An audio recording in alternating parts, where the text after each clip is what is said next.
Hello and welcome to this seminar on Great Old One theory at the Miskatonic University Subcommittee on Cosmic Interventionalism. I am your host, Dr. Randolph Carter. The concept of Great Old One theory originates in an attempt to intertwine comparable mythology with scientific discoveries and historical documentations not yet allowed to be viewed by the general public writ large. Many conspiracy theorists call this ancient alien theory. This is because they're not qualified enough to understand the full extent of it. Now, beginning.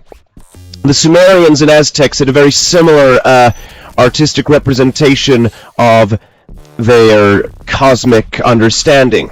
They also had an obsession with gold and many other attributes, such as the feathered serpent and these strange bags, which are unexplained to most modern archaeology. These we will discuss at great length further down the line. Anyway, the wings and the heads mixing bird and beast and human are ubiquitous to Sumer but also the Aztec world. However, tentacles have been discovered on some effigies, and these are not available to be viewed by the general public yet. If you want to see these, wait till later on in the speech, but I must forewarn you, they come with a hazard. Anyway, the wings have also proven influential in the Sumerian lore throughout Abrahamic lore, as well as Assyrian and ancient Greek mythology. The angel is still worshipped today, and this dates back to Sumer. Now, before I continue, I must warn you, these representations cause reality to bleed.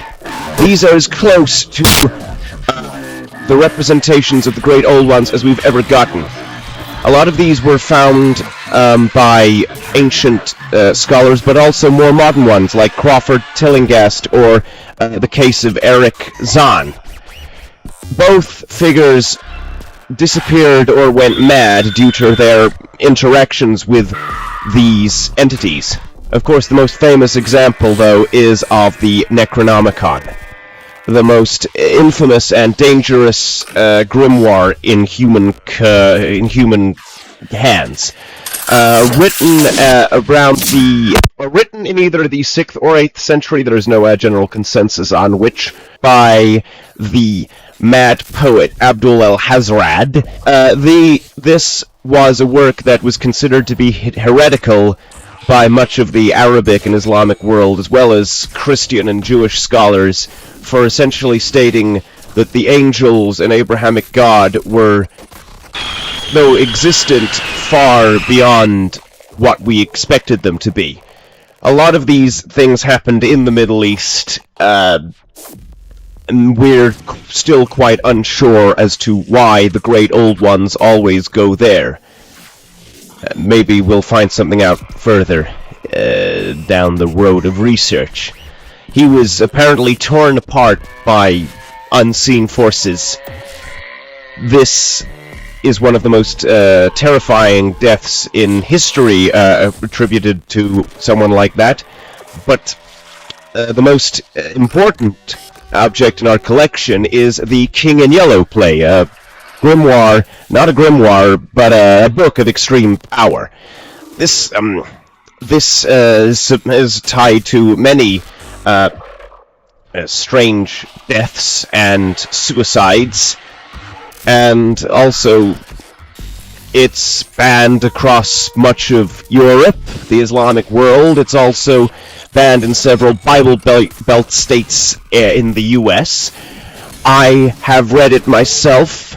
I am authorized to, though many are not. A psych evaluation is always mandatory after reading even the first few pages. The King in Yellow is arguably the most active entity in common knowledge. He's also the most ubiquitous in some of our ancient art. Kernanos of the Celts and Enki of the Sumerians are definite representations of him, along with the spiral of the yellow sign, which is present in many ancient Neolithic and megalithic temples. Now, moving on from the what to the why. People understand that they've interacted with these beings because they've seen similar phenomena, such as Crawford Tillinghast's strange snapshot of this odd mist looking very similar to the music of Eric Zahn that he also took a photograph of.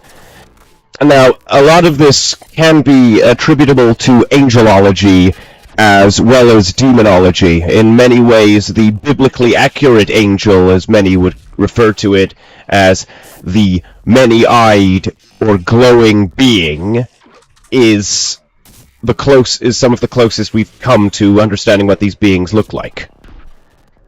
To anyone who has religious leanings, it is also hugely possible that the God of your worship is not.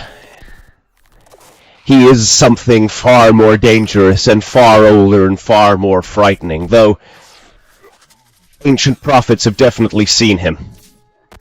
The worship of these great old ones still continues to this day, though in different underground organizations and religions. If you wish to learn more about this, then join me for next week's seminar. This was an introductory lecture on to Great Old One theory. If you wish to learn more, please stay with me for the next 5 weeks. Thank you for your time.